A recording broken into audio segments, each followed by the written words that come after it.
Inuulan man ng kontrobersiya, nakatakda namang ipagpatuloy ng dalawang komite ng Kamara ang pagdinig ukol sa mga resolusyong may kaugnayan sa ICC. Yan ang ulat ni Mela Lesmoras.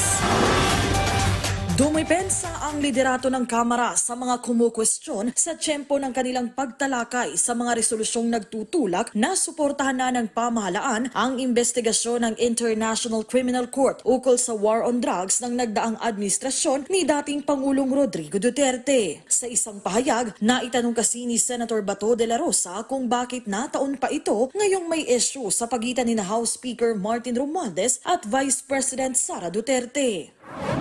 Sense of the House naman yan. Yan ang mga ihinay ng ibang mga kongresista.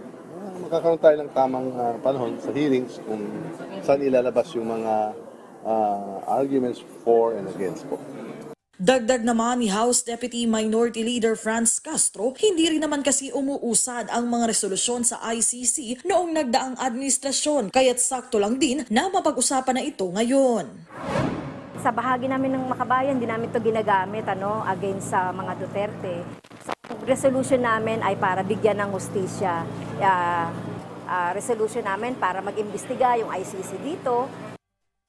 Kasabay nito, tuloy-tuloy naman ang mga pagdinig sa Kamara. Binusisi ng House Committee on Ways and Means ang panukalang nagsusulong na i-regulate na ang paluwagan system sa bansa o isang paraan ng pag-iipon ng ating mga kababayan sa pamamagitan ng pagsasama-sama ng lingguhan o buwan ng ipon ng isang grupo. Mr. Chair, the main intent of regulating the paluwagans is to ensure protection for those who are subscribing to this system. Because there are instances wherein a lot of those who engage in 5-6 are victimized. So it's really also making sure that by regulating them, we're also able to monitor the activities and also protect them from scams and scrupulous individuals. Mr. Chair, kasi yung 5-6 alam ko iba yung system niya eh. So hindi siya talaga yung paluwagan system. Yung paluwagan system kasi usually magkakaibigan, magkakasama, they have full trust in each other, parang ganyan.